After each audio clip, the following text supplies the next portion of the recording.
বাইবেলত মনুষ্যৰ পতন এনেধৰণৰ বিৱৰণ আছে যে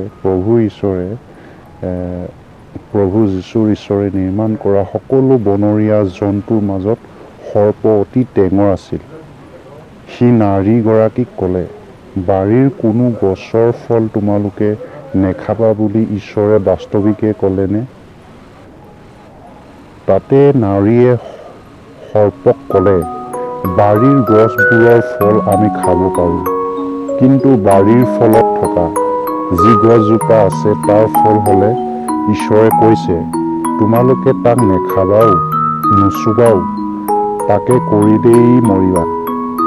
তেতিয়া সৰ্পই নাৰীক ক'লে, দৰাচলতে তোমালোকে নমৰা, কিয়নো যিদিনা তোমালোকে তাৰ ফল খাবা সেইদিনাই তোমালোকৰ চকু মুকলি হৈ তোমালোক ঈশ্বৰৰ নিচিনা ভাল বেয়া জানোতা হবা, তাক ঈশ্বৰে জানে। তেতিয়া নাৰীয়ে সেই গছৰ ফল খাবলৈ ভাল, চকুৰ লোভজনক আৰু জ্ঞান দিয়াৰ কথাটো মনোমোহা যেন দেখি তাক ছিঙি খালে আৰু লগত থকা তেওঁৰ গিৰীয়েককো দিলে। তাতে তেওঁ খালে। পাছে সিবিলাক দুয়োৰে চকু মুকলি হ'লত সিবিলাক যে বিবস্ত্ৰ তাক সিবিলাকে বুজি নিজলৈ ডিমৰু পাতেৰে কপিং হিয়াই ল'লে।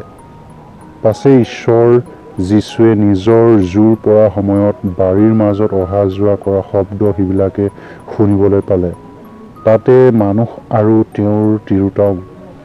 ঈশ্বৰ যীশুৱে সাক্ষাৎ নহবৰ মনেৰে বাৰীৰ গছনিৰ মাজত লুকালগৈ।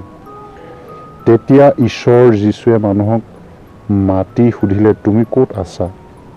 তেওঁ ক'লে, মই বাৰীত আপোনাৰ শব্দ শুনি মোৰ বিবস্ত্ৰতাৰ কাৰণে মই ভয় কৰি লুকাই আছোঁ। তাতে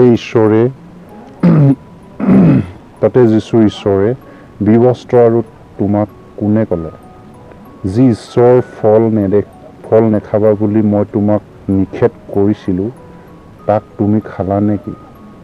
তেতিয়া মানুহে ক'লে, আপুনি যি তিৰোতা মোৰ সংগিনী কৰি দিলে, সেই তিৰোতাই মোক সেই গছৰ ফল দিলত মই তাক খালোঁ। পিছে যীশু ঈশ্বৰে নাৰীক ক'লে, তুমি এইটো কি কৰিলা? নাৰীয়ে ক'লে, সৰ্পই মোক ভুলালতহে মই খালোঁ।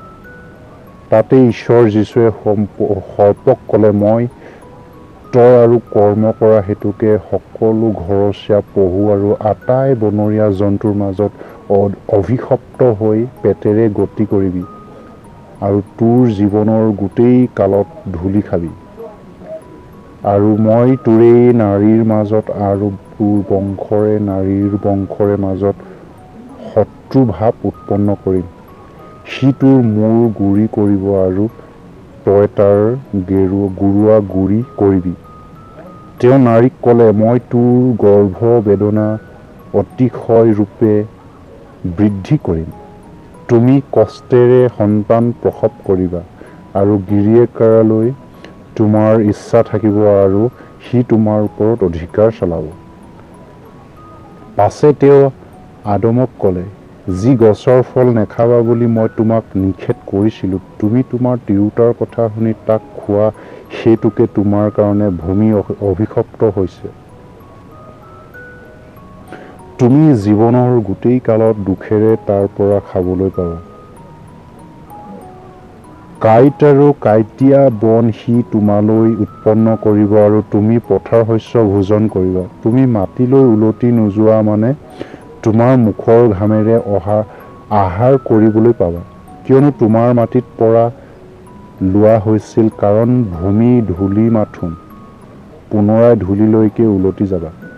পাছে মানুহে তেওঁৰ তিৰোতাৰ নাম হ'ব জীৱিত থলে, কিয়নো তেওঁ সকলো জীৱিত লোকৰ মাতৃ। পাছে ঈশ্বৰ যীশুৱে আদম আৰু তেওঁৰ ভাষ্যলৈকো ছালৰ বস্ত্ৰ কৰি সিবিলাকক পিন্ধালে।